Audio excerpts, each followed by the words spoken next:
โอ้ยสิเข่าก้นแล้วขาดนะเฮ้ยง่ายๆโอ้ยหักเลยลุงโอ้ยังติดอยู่เนาะติดท้องอยู่เนาะติดพุงใหญ่ดีเนาะทางใดเด็กข่อยบาท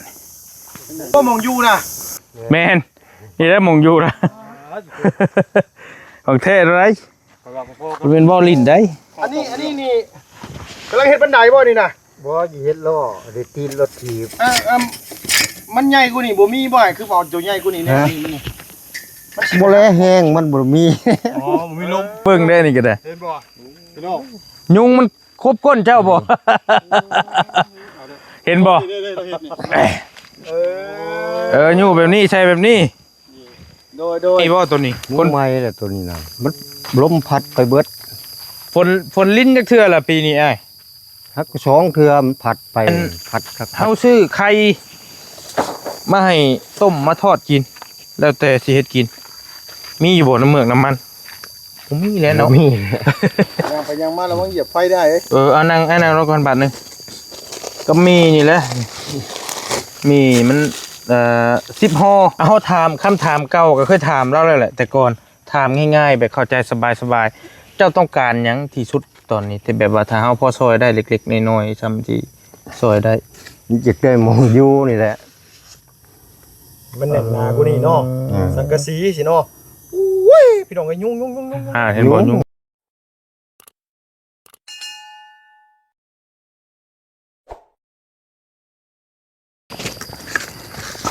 ไปพี่น้องมาอยู่ป่าอยู่ดอนได้มื้อนี้ก็ได้มัน2ลุงเนาะบอกว่าลายใหญ่กันห้างเนาะเปิดคลิปมาก็เฮากำลังสิพากันหมุนป่าพอกนี่เนี่ยอย่าไปพี่น้องเลยใครอยู่มากับคนป่าทั้ง2คนเพิ่นเคยบุกป่าบุกดอนพี่น้องเมื่อคืนนี่ก็ลุงเฮิมไปก้านเฮ็ดปวกอยู่ว่าซั่นอาสิเป็นหยังก็กินได้แล้วกินได้หมักพอกกินเพียงแต่เขากินหลายมันสิเมาเนาะแบบบอลลี่กำลังสิเข้าไปหาคนป่าเฮาแหละบอลลี่ซื้อนะอยู่นะกินซื้อไข่ให้เราไปทอดไปต้มกินไปเยี่ยมเราก่อนบ่ได้ไปแต่เฮิงเลย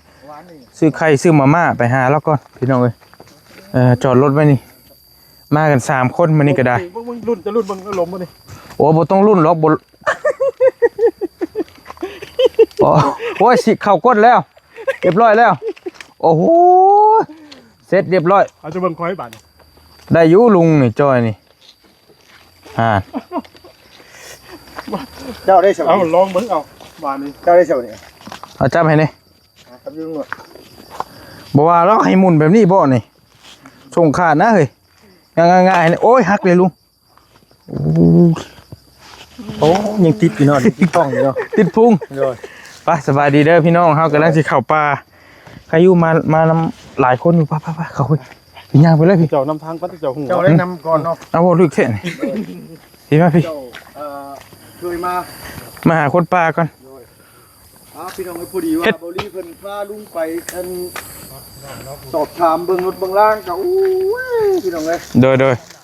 ราคาโหดดีเนาะรถก็ได้แบบนี้บ่ไปก้านเมื่อคืนน่ะโดยแบบนี้แหละเฮ็ดปวกได้พี่น้องมันมีกลิ่นนะแต่เก่าเนาะโอ้ตัวกินหอมเฮ็ดปวกเด้คันดอกบานน่ะเนาะแม่นคันว่าคือลุงไปก้านเมื่อคืนมันสิหยอกตูมเนี่ยน่ะมันยังบ่ทันได้มีกลิ่นนะแต่เฮา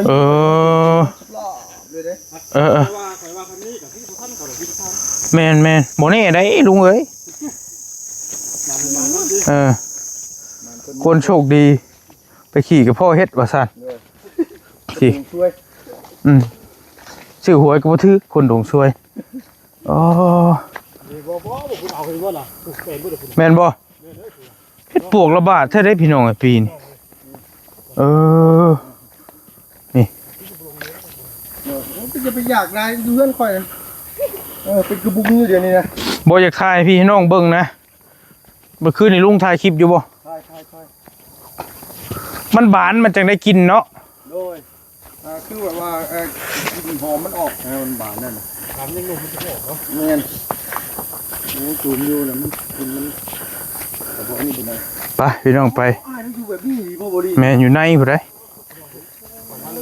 ฉันสิว่าคนป่าคนเดียว คนเดียวเลยได้เฮ้ยพี่น้องเลยอยู่ดงคำกระเซียนเลยได้เฮ้ยมันก็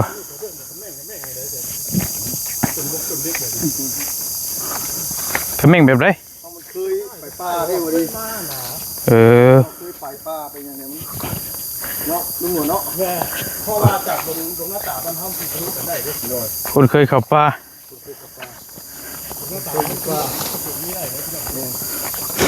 เฮ้ยเพื่อนดุงมันท่านี่นะอ๋อทุกพี่ได้พี่ได้มาพี่ได้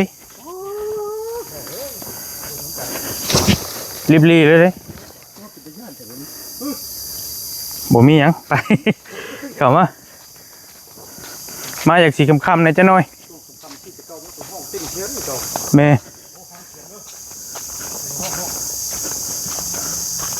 ตัวทางก็เอาหลอดอยู่พี่น้องเลยแม่ว่าคนหนึ่งคนเดียวเนี่ยจะไปมาได้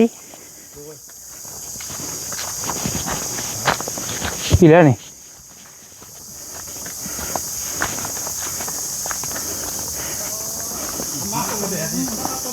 เย็น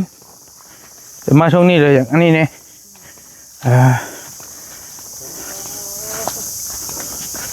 พี่มาทางนี้จำได้ป่ะพี่มาทีหนึ่งเลยพอเจออยู่มืดเลยเด้อเพื่อนเด้อมันอยู่ในป่านี่ลุง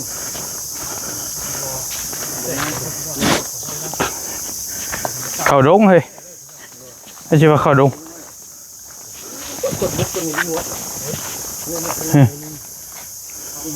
ใหญ่ดีเนาะ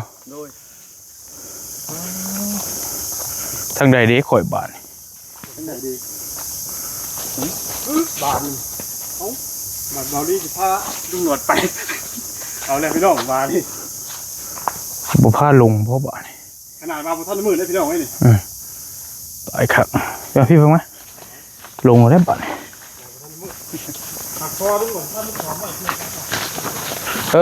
ปักไว้ใครเคยมาป่ามาดงนะโอเคใส่แฟตก็พี่น้องไว้หอมเป็นปวกบ่เฮ้ยเห็นอยู่ป่ะได้กินอยู่ป่ะนกป่ะนี่ไก่ป่าป่ะแถวนี้มีแต่คนป่าเริ่มได้กินแล้ว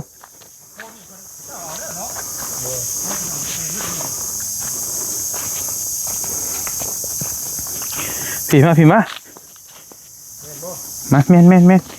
เริ่มแม่นแล้วหอมเด้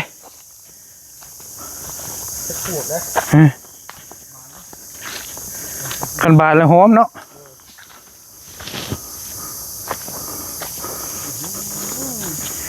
มาพี่น้องมาเริ่มแปลนแล้วแค่นี้แบบนี้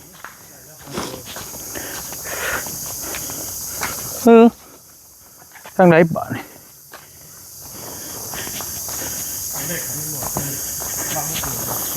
บุกเบิกปักไว้เนี่ยจื้ออยู่ป่ะโอเค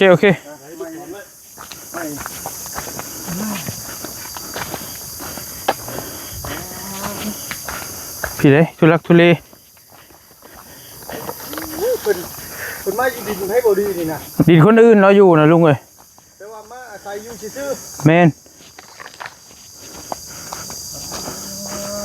บัวบ่อยู่อีกก็มั่งกันแล้วค่อยก็ได้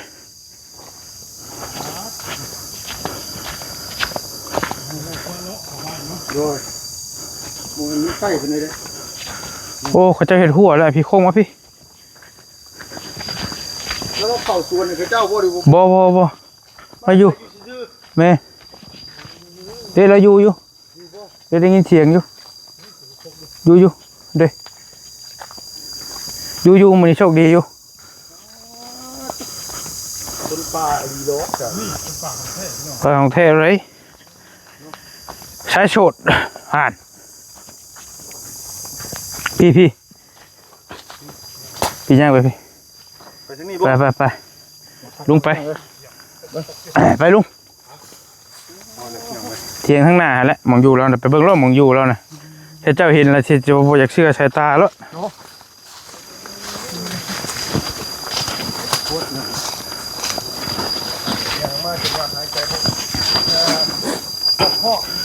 แต่ว่าสัญญาณมีได้เถอะนี่เอ้จูไฟคนกุ้มอยู่สบายดีลุง สบายดีไอ้สบายดีโอ้ยสบายดีไอ้เด้อ โอ้มาพ่อพอดี ทำสิกินหมักมี่นะผมพูดอยู่ สบายดีสบายดีเฮ็ดหยังกันนั่น ดูสบายดีเด้อเจ้าสบายดีได้เด้ออันนี้บ่มองอยู่นะ แมนนี่ได้มองอยู่นะของเทศอะไรมันเป็นบ่อลิ้นได้ อันนี้นี่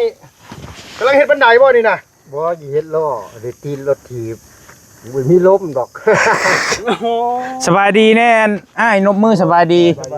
พี่ทั้งนี้น้ำเด้อพี่ทั้งนี้น้ำFC โอเค น้องเอ้ยกำลังสิเฮ็ดล้ออันว่ายู่เอาพื้นเอาอย่างนี้บ่ แม่นแหละ มันสิเป็นโครงห้างแบบนี้เขาขออนุญาตถามแน่นี่นะมันสิเป็นโครงห้างแบบนี้นี่นะ เอามวยถูกก็ได้นั่น เขาสิตัดถิ่นเอาตีนตัวนี้เด้ แล้วสิใส่แล้วเอาพื้นไปขายนะ แม่นบ่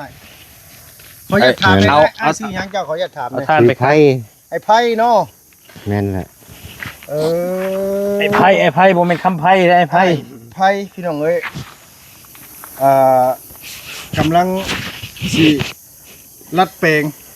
ไม่งาม2อันยังคิดออกอยู่เดี๋ยวนี้ว่าสิเฮ็ดได้ บอกว่าความหมายว่าเราสิยุ่งอยู่พี่เด้แม่นบ่จับยุ่งสินะลุง เด้อพี่ทางอยู่มาทาง เอ้าป้อไปอีกแล้วบัดนี้ เด้สิเลื่อยตัวนี้ออก โดย คะแนนว่าบ่เลื่อยเอานี่ออกใช้ตีนบ่ได้บัดนี้ เออ เข้าตอกจ้ำหลายมันผัดแตกก้อนบัดนี้ โดยมันใหญ่กว่านี่บ่มีบ่คือเอาตัวใหญ่กว่านี่แน่นี่ บ่แลแห้งมันบ่มี อ๋อบ่มีลม มันอาศัยมันตีนมันน้อยเด้ โดย สมว่าคนป่าคนดอนดี ตีนบ่ใหญ่ ๆมันก็ ไอ้คำไพ่อันว่าไอ้ใส่อยู่นี่มานี่จักปีได้นี่นะอยู่นี่นะ 4-5 ปีแหละ ถามรถเด้ออย่าถามหยังแล้วถามรถ ที่ปวกมันสูงเถื่อแล้ว มันยังน้ำทุงเชื่อเจ้าน่ะ โอ้ยเฮ็ดขาวไปเอา เฮ็ดข่าว พื้น เก่งคักเลยเนาะแต่เก่าเนาะ แก่แล้ว บ่ได้เฮ็ดปวกบ่ บ่ได้ บ่ทันเขานะพังเว้านี่ บ่ได้ไปซ้ำเจ็บท้องกินเกือกอยู่ทุกมือเลย เอ้าสร้าง ไปกิ ว่าน ยัง แท้ คิดนะไอ้ไปกินยังคิด กินหมากก็นี่แหละหมากม่วงหมากนี่ กินมะม่วงเอาเข่าไม่ได้กินเข่าว่าสาคือท้องคือเสีย กินแหละ กินนี้แต่ว่ามันเจ็บเนาะ แม่นแหละ ออกอยู่ว่าเห็ดปวกเท่านี้ก็ได้ บ่ได้ หมายความบ่มีบ่ดีเลย อ๋อแสดงว่าออกน้ำพุถูก อันนี้ดงบ่ แม่นแหละดงแล้วนี่ เพิ่นเอิ้นดงแล้วบ่แม่นโคกเลยน่ะ บ่ขออนุญาตถามอันว่าคือไอ้นอนอยู่ที่นี่ยามมื้อเช้านี่มีบ่กระหอกกระแตคันนี่จังซี่ไอ้ มีแต่กระแตแล้วก็หอกก็ดับไปเลย กระแตได้ยินเสียงคันอยู่เนาะ นั่นแหละ พอได้ให้มันปลุกตอนเช้าอยู่เนาะ นกกดหลายกว่าหมู่ เออ เด้สิเอาใส่เบิ่ง แม่นยังข้างหลังเจ้าน่ะ กับยาอุดยุง ฮะ กับยาอุดยุง เอาแล้ว ใช้อยู่ใช้น่ะ พี่น้องเอ้ย มันหุ่มจะปึ๊บอยู่ปลาบ่ได้จักดีหรือนั่น กับยาอุดยุง เจ้าต้องกระเหมาะเข้าภูเขามาปูหูเลยว่าการวิธี บ่ได้สร้างเบิ่งได้นี่ก็ได้ เห็นบ่พี่น้อง ยุงมันครบก้นเจ้าบ่ เห็นบ่ เด้เราเห็นนี่ อยู่แบบนี้ใช่แบบนี้ โดย คนป่าของแท้เราได้นี่ เอาไม้งามนี่มันแหนน โดย เขาก็เฮ็ดตอกตัวนี้ใช้แล้วก็ลักขึ้นมานี่เอาคัดชุกมันใช้นี้ โดย ไปทำ ว่าเดี๋ยวหมุนไปทางกงมันนี่บ่นี่น่ะหรือว่านี่ไหนนี่ บ่แล้วเอาใช้แล้วก็ใช้คันมันก็ไปชุกแล้วบัด มัน ข ชิ อง หมุ มัน นท่านแล้ว มันบ่ทันได้แล้วเราต้องยับอันตีนตัวนั้นเข้ามาเอาให้เชิงเครื่องกลางนี่บ่ดีเลย ครับใช่ครับ ปล่อยมันติดนะ นี่แค่นี้ เขาเลยเช็ดได้บันมองกันจับเผานี่นะ ฮะ มองจับเผานี่ ตกตะปูใส่บ่ ตรงกับทีมบ่แล้วยังสิใช้ลักนี่นี่ เผานี่นะจากพวกว่าเอายังจับนะหูก็ตาย บ่มีแต่เล็กกระปูตอกโลด เออ มีแต่เอาลงกาวันเที่ยงเนาะแล้วก็ ย่อย ปูตอกพับ ๆโอ้ ตอกพับแล้วก็พอ แล้วบัดที่นี่เนี่ยลมนี่บ่ได้เติมหม้อลมน่ะบ่ใส่หม้อลมอย่างนึงน่ะ ยางมันแตกเลยมีลมทางเดียวนี่ เจ้า นี่ อืม ล้อรถถีบเก่าบ่ แม่นแหละขอมเขาแน่นี่เก็บมาใส่ต้นแน่ วันนี้เราถีบเจ้าเล่าหน่ะไปเบิ่งแน่ ผืด เห็นบ่เพื่อนเราเห็นบ่ อ่ะแม่นกหนูปูปีกถือว่าสัตว์ป่านี่บุดพี่น้องมาทางนี้ นี่คืออยู่สถานที่ของ โอ้แต่เก่าหลายเลย ดงพี่น้อง นุกนี่บ่ไอ้ นกเวทกระหอกกระแตกอะ เอ เอิ้น ทางออกจากนี่เป็นทุ่งใช่ป่ะทุ่งรักเป็ด บ่แหละ ทั้งมันดงเลย อันนี้นี่มันดงตัวนี้มันโตใช่ไหมนี่น่ะไปทัก ชุดยางหุดทางเดิแทบสิหอดตรงหน้าบัดดงเดิ โอ้ ผู้และหอดผู้แม่นหมดเบืองทีบนี่ โดย 5-6ครอบครัวพุ่นพระเจ้าอยู่นี่ ไอ้คำไพ่นี่มาอาศัยอยู่นี่คือมันอยู่ดินเพิ่นแม่นบ่ แม่นแหละ อยู่ดินข้าเจ้า ดินเขาเจ้า อยากขออนุญาตสอบถามอันเรื่องที่ชีวิตเป็นมาที่ผ่านมาน่ะครอบครัวบ่ได้มีบ่ขออนุญาตถามมันครับ มีมันก็ไปเอามันก็จักไปได้มันอยู่คนอยู่บ่เข้าใจกันแล้วก็ไปมันก็บ่ได้ผิดได้เถียงกันดอก มีลูกนํกันอยู่บ่ขออนุญาตถามเลย มีแหละ มีจักคนจ้ะ อยู่วิระผุดช้องคน อยู่วิระบุรี แม่นแหละ อยู่ทางเชโปน บรรณาเสียงแร่ เมืองวิละแม่นได้เนาะ เวลาบุรีโดย ได้เมียคนวิระบ่เจ้า แม่นแหละอยู่บ้านทบิดก็ คนแรกนะคนแรกแล้ว แล้วคนที่สองนี่มาได้ยันว่าอยู่ไสสายคนที่สอง ผู้และวิระผู้ คนที่สองกับวิระคือเก่า บ่และ เท่านั้นแหละ มีผู้เดียวบ่ดีเอ้ย บอสคนที่สองอยู่นี่บ่แม่นบ่จะว่าคุณอยู่บ้านท่านี้ อยู่บรรทาดนี่พูดถึง แม่ ป้าห้างกันคือเก่าวันท่านนี่ก็ได้บ้านท่านมีได้ลูกได้เต้านํกันอยู่บ่ มีละลูกขึ้นมาอยู่ผู้นี้หนึ่งใหญ่เดิมแล้ว ขออนุญาตถามปีนี้ไอ้ไพ่นี่อายุเท่าไหร่ล่ะ เกิด1973 73โอ้50กว่าปีละ 52ปี โดยคือซุมื้อนี่ปัจจุบันนี่อยู่ผู้เดียว ชายโชด จำปาอ้ายพอมีอยู่มีกินอยู่บ่ขออนุญาตถามได้ บ่มีแหละหาไปในนี่แหละ เรียนจักโลตอนนี้ คันบ่ได้หามือหนึงสองมือเลยก็แม่นขาดกินแล้ว ยังหลายว่าตอนนี้ยังจักโล ยังเข้าโลเดียวฮะก็เอามาแตบ้าน โอ้โหได้ครับ ลูกเต้าเขามาเยี่ยมอยู่บ่คนในบ้านลูกใน บ่ บ้าน เขายังน้อย บอกง่ายๆว่าจักสิวันนี้ควบวุ่นวายหรือมาเอาคนอื่นหรือว่า มันสถานการณ์บังคับว่าหรือว่าเฮาอยากมักแบบนี้หรือว่า มักธรรมชาติ บ่มีหมองอยู่แล้วในบ้านก็ บอกง่ายๆคือสถานการณ์บังคับบ่มีหงอยู่บ่ดีเลย 4-5 ปีแล้วเนาะ บ่เป็นว่ามักธรรมชาตินะ ยันวะแต่ว่าอยู่นี่มันก็ลึงแบบนี้แล้วครับ มันเรื่องแล้ว ลึงแล้วได้ ก็บ่อยากเข้าเมื่อบ่นี่ ฮะมันอยู่ป่าเลยเด้ เข้าเมื่อแล้ว เรื่ ก็ องเลย อุกเด้อบ่นี่ โดย มันคนหลาย น้องขออย่าถามอันนี้เดี๋ยวจะเป็นความรู้ของส่วนตัวของน้องเองนี่ระหว่างอยู่ผู้เดียวนี่กับอยู่กับคนหลายคนนี่ตัวใดอ้ายสงบกว่ากัน ตัวนี้แหละจะงบกว่า ความสบายใจตัวนี้กับตัวอยู่กันหลายคนนี่ตัวนี้สบายใจกว่าบ่ ตัวนี้แหละสบายใจ อยู่หลายคนแฮงอุกแต่นี่ยังมีคนมาหาหลายก็ยังอุกอีก มาเบิดมือเบิดเว้นกัน มีคนมาหาอ้ายอยู่บ่ นี่แหละ ทั้งไผแล้วบัดที่นี่ บ่แล้วมาเขามาหลินมาเพียงมาแวะคือกินหมึงมีนี่แหละ บ่ได้เกี่ยวกับใช่เฮาบ่ บ่แล้ว ยันวะ เว้าคนพี่แหละ คนอยู่บ้านนี้ โดย เดี๋ยวบอกยันว่าเขาเจ้ามาช่วย ฝ เห น ลือ ตกฝนหยังการเกียดการกบนะ โดยเขามาเว เมื่อไรถึงว่าหิวน้ำหิวในมาแวกินน้ำกินใน โดยแล้วมันเฮ็ดให้เฮาบ่มีความสงบขึ้นข่อยฮู้แล้วว่าดีว่าไงว่า อยู่สันโดษแต่มันสบายใจ แนวมันแหละ ว่าง่ายว่าถือมาบ่มีกับบ่ได้กิน แม่งกันยากแน่ลำบากแน่เนาะ ของ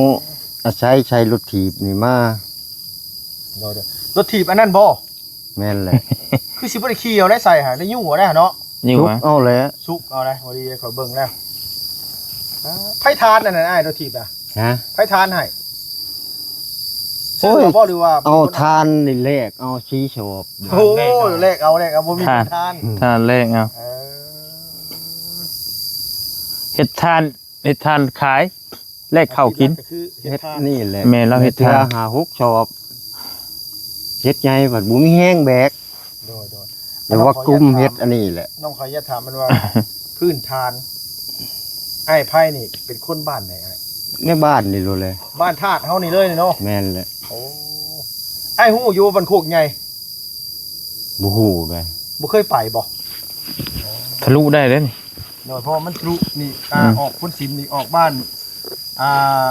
ห้องบอนบ้านส่งแล้วก็บ้านโคก โอ้เคยผ่านไปอยู่ ไปอยู่ฮอดบ้านส่งนี่เนาะ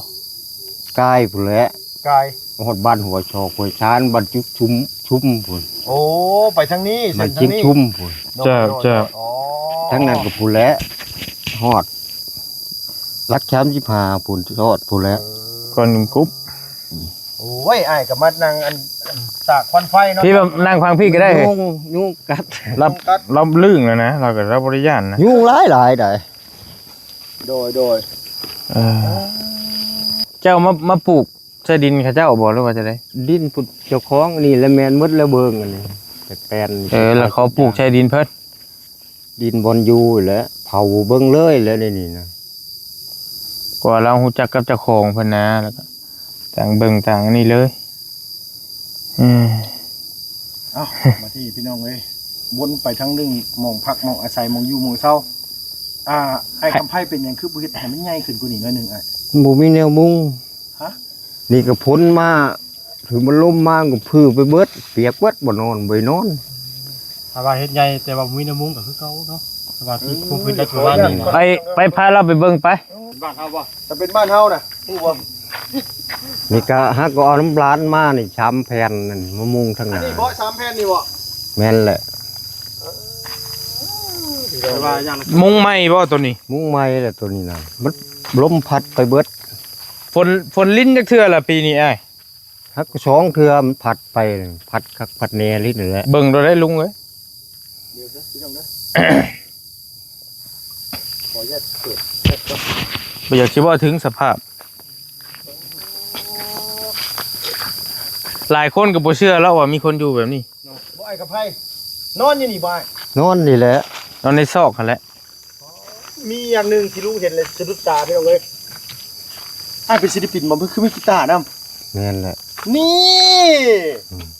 เล่นได้บ่ไอ้เล่นได้บ่ กินได้แล้ว บ่แล้วจังให้เราลิ้นให้เบิ่ง เดี๋ยวสิเอาที่เด็ดพี่น้องเอ้ยตัวนี้นี่คือเห็นแล้วตัวที่เราอยู่ผู้เดียวได้หมายความว่าอ้ายแล้วอยู่คักอยู่แน่ดีโลโธ่ โอ้ย ควรเนาะพี่น้องเอ้ยจะว่าจังได๋ได้เนาะ นักหนา กินข้าวแล้วบ่มื้อนี้กินข้าวกับห กิ ยัง นแล้ว กินกับหยัง กินกับลาบอันนั้นเขามาให้ มีคนเอาลาบมาให้ อืม โอ้ใครแหละ เขามาแป้งรถเขาแหวะมากเขากินบุเบิด โอ้ของคนเพิ่นกินบ่เบิดแล้วเพิ่นแบ่งมาให้เจ้าคักแล้ว คือแนวมุ้งเพิ่นก็ขาดไปเลยเนาะ ขาดเลย จักรยานอ้ายแล้วก็ ญาติเบิ่งก็คือนี่เด้อ ไปเบิ่งแล้วแหละลุงเอ้ย ปรีชอดดิโลดแต่เก่า ย่างซื้อนี่ก็ได้เนาะ แม่นแหละ จะมันหลงนะมาเคยมาแต่ทั้งนั้นอันเฮาซื้อไข่มาให้ต้มมาทอดกิน แล้วแต่สิเฮ็ดกิน มีอยู่บ่น้ำเมือกน้ำมัน ผมมีแล้วเนาะ มี ยังไปยังมาแล้วว่าเหยียบไฟได้เอ้ย เอานั่งรถก่อนบาทหนึงก็มีนี่แหละมีมัน10ห่อมีอยู่10ห่อพี่น้อยนี่เด้อเฮาใส่ไว้นี่เด้อมี10ห่อกับไข่นี่นะมาไว้ให้เจ้าต้มกินมากับพอดีพาลุงเพิ่ม คำยักหน่อยแห้งกระติกกิดเข่านี่ปุ๊บปั๊บปุ๊บปั๊บปุ๊บปั๊บอยู่ จังหน่อยเฮาชี้ให้ ยุ่ง อันนี้ก่อนพี่น้องเลยคำจังหน่อยสิเบิ่งเวลาอ้ายเราอยู่เรานอนแบบใดลำบากจังใดแล้วก็จังสิอันนั้นเพราะว่าน อนมันก็นอนหัวคำบ่ได้ยามนี่ฮ้อนหมุนเข้าไปกับหมุนออกมาคือเก่า ไปนอนลงมันก็เหือดชัดออก เด้อ ลำบากเนาะโอ้พี่ มา น้อง แบบมาเอาน้ำใส่แล้วบัดเที่ยวใส่น้ำอยู่นั่น ปืนไฟเราใส่แบบนี้โคม ใช้ไฟโคมจะมีอยู่บ่ ใช่คุ้มเลยถ้าแม่นได้ดอกไผ่ดอกนึงก็บุบมันสิบุบปานได้ดอกยุงก็ได้ ไฟโซล่าให้เราจักดอกเนาะ แม่น ก็คักอยู่ได้นี่พี่น้องเอ้ยได้อยู่บ่หาลุง ตัวแจ้ง ได้เอามาอยู่บ่ได้เอาดอกไฟมาอยู่นี่ นี่ ของเราแจ้งกวงเลาะนี่ โอ้มาแต่นอกผัว เด้อ บ่ได้ให้ไผได้ตัวนี้ มี2อัน ชวนลิขสิทธิ์ติ แม่นมีมาแต่นอกได้2อัน แต่มันบ่ค่อยทนไฟแบบนี้ฮะจะแจ้งเรื่องแจ้ง มั นี่ บ่คือโซล่าร์เซลล์ แต่ว่าเฮาใช้ถ่ายคลิปนี่สะดวก แม่น มันแจ้งดี ๆอันนี้ได้ขอยไปยิงเห็ดปวกเมื่อคืนไง อืม ได้ไผ่คือเจ้านี่จักดอกนั่งคือสินั่งสบายอยู่ ก็บะเนาะ ทราบว่ามันคุบปั๊บเยื่องไผ่ใส่มันก็บินออกโลด อืม มันก็ร้อนมากัดที่ทางหลังทางบ่มีไผ่นี่ มันนั่งใกล้กองไฟเด้อ ชุมๆขึ้นลุงให้มันคือมีคนมีหยังอยู่นี่ชุมๆครับ บ่ได้ เห็นไฟเป็นบ่ได้นี่ ปลาขาดจะเครือรกไผ่ก็ ว่าเขามักอย่างนึงเด้อ คนเจ้า ไอเดียแล้วนี่ กันยุงติอย่ากันยุงใช่ อยา หั่ ก น กั บ่ นยุง เออ เฮ็ดเอาเองนั่นนี่ก็ได้บ่มีเงินชื่อกลับมันแท้กัน กำมันแท้ก็เจ้าขาย200 บาท จื้อเฮาอยู่แต่ว่า มารอบหนึงหันบ่เห็นเจ้า นี่เฮ็ดเอาเองนั่นตัวนี้หมอตัวนี้ เราอย่ากันยุงใช่หั่น ตัวลุมนี่แม่นอันตัวอันคันพระเจ้าไปเมื่อวัดพระเจ้าถิ่ม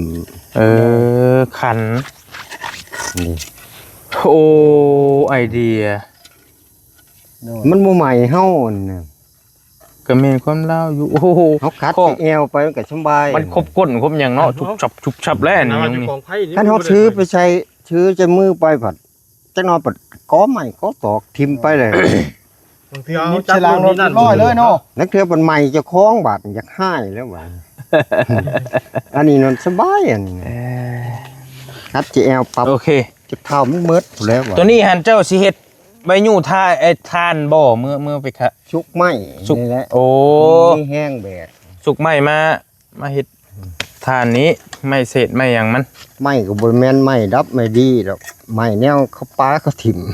เฮาเอาไม้ใหญ่เพิ่นก็ให้แล้วเนาะ เออ ปกติเพิ่นมันทีเพิ่นเด้ไม้ ถ้า เพิ่น ไปบักของเพิ่นก็บ่ได้ บ่ได้ คันบ่บอกก่อนบ่บอกก่อน เอาไม้ดอกไม้หยังหั้นแหละที่มันตกมันเหี่ยมเนี่ยก็มาแปลเป็นทาน มัเนี่ยตอมันยืนอยู่ในนั้นไปหางัดเอา เอาถามคำถามเก่าก็เคยถามเราแล้วแหละ แต่ก่อนถามง่ายๆแบบเข้าใจสบายๆเจ้าต้องการหยังที่สุดตอนนี้แต่แบบว่าถ้าเฮาพอซอยได้เล็กๆน้อยๆซ้ำที่ซอยได้ อยากได้หมองอยู่นี่แหละ มันแน่นหนากูนี่เนาะ อืม สังกะสีสิเนาะอุ้ยพี่น้องก็ยุ่ง เห็นบ่ยุง ยุงหลาย ก็หลาย ยุ่ มองอยู่ มองได้ปะนี่ มองอยู่มองพักที่มันแน่นหนาถาวรนี่เอ่อ มันบ่มีผู้สิเพิงผ้าเลย คันว่า อันนี้เฮายังบ่ทันว่าพาเว้าไปไกลเนาะถ้าสมมุติว่าเฮาซื้อสังกะสีมาให้แล้วเจ้าหาตัดไม้ตัดตอกมาเฮ็ดใหม่ได้บ่อันตัวนี้เฮ็ด ได้ ได้อยู่บ่ ยังหันอนุญาตเจ้าของดินอีก ต้องหาไม้มาอีกเนาะไม้ มึงเนี่ย ยุงบ่ บางทีเพิ่นบ่อยากให้ พี่น้อง อืม สิ่งทุกข์ เพิ่นอยากให้หนีไปอยู่หม่องใหม่ก็มีก็บ่กล้าเว้าเนาะ เฮาเฮ็ดนี่น้อยซำเทียงนี่นะ แต่ว่ามันก็แม่นความลาว ให้ดีกว่านี้หน่อยนึงเนาะ แม่นแต่ว่ามันก็ คันเฮาสิเฮ็ดดีแบบมันเป็นที่เพิ่นอีกเนาะ อืม มันก็เว้ายากตัวนี้พี่น้องเอ้ย โอ้โห ถ้าเฮาเองนี่มีที่มีทางนี่สมมุติว่ามีสมมุติเจ้ามีเงินซะเจ้าสิออกไปหาซื้ออยู่นอกพุ่นบ่อยู่หม่องมันดีๆกูนี่แน่บ่ไปบ่อยู่พุ่น ปั้นชื่อน้ำนี่แหล้วมันยังบ่แพง เพิ่นสิขายให้เจ้าบ่ซั่นน่ะ ขายดอกจำพอหลมเฮือน เออ ไอ้เราหมักอยู่นี่ ติดอยู่นี่แหล้ว บ่แต่มันก็มีผู้เผาดินเขาเจ้าเนี่ยเป็นกอไม้กอตอกยามพ้นมันก็ค อยู่นี่เลยบ่จะว่าน่ะอยู่ดินอยู่นี่เลย เพิ่นขายเคยเว้านํเพิ่นอยู่บ่ ยังหันเราเว้า อยู่ทันได้ว่าติ เว้าคือเพิ่นสิปั้นให้อยู่ดอก ซ้ำอยู่ชื่อนี่เนาะอืม นะเฮา ว่า เบิด ง่าย บุ ว่า ญคุณเฮาแล้วก็เพิ่นอยากได้คืนก็เอาแล้วบัดนี้จะเอา คัน ไป ว่า เลี้ยง ว่าเป็นดินเราเองโจ้น้ำโจ้ในไอ้แล้วก็สิอยู่ได้สบายนะ แม่น แม่นบ่ไอ้เข้าไป น้ำนี่แหละ ลำบากเนาะ ขนาดน้ำกับ น้ำก๊อก ไผ่นี่ น้ำก๊อกน้ำ ได้น้ำกับไผ่นี่ก็มีแห้งเนาะ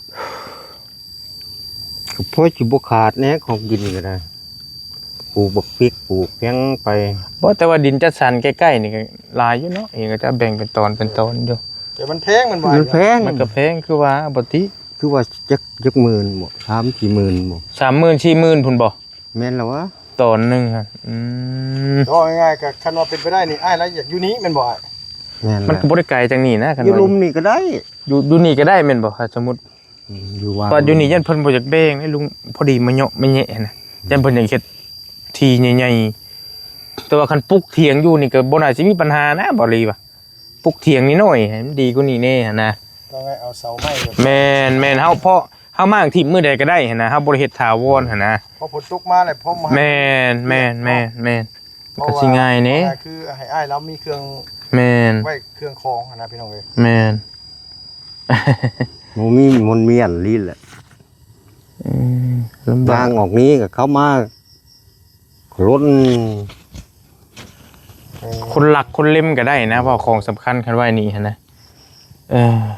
ไปโอเคแหละแล้วจังว่ากันแล้วก็ เฮาขอจบคลิปปิดคลิปไว้เพียงส่ำนี้ก่อนพี่น้องเอ้ยเฮามาเยี่ยมทั้งอ้ายไผ่เราอยู่ป่าอยู่ดอนอยู่มืดเลยมื้อนี้เดี๋ยวจักหน่อยสิให้เราเล่นกีตาร์ให้เบิ่งเราเป็นนักแสดงบ่แม่นนักแสดงเป็น ศิลปินผู้จัดศิลปิน ร้องเพลงได้เนาะ ได้ แล้วจังว่ากันพี่น้องเอ้ยเนาะมันคลิปมันยืดมันยาวแล้วบ่รีจบไว้เพียงส่ำนี้ก่อนซื้อไข่ซื้อมีมาฝากอ้ายเราพอได้ต้มกินแล้วก็หลายมื้อเติบอยู่ดอกอิ่มเนาะอายุดีมีแฮงเนาะโดยสบายดีเด้อสบายดีเจ้าพี่น้องเอ้ยเนาะ ขอบใจ เอ้ย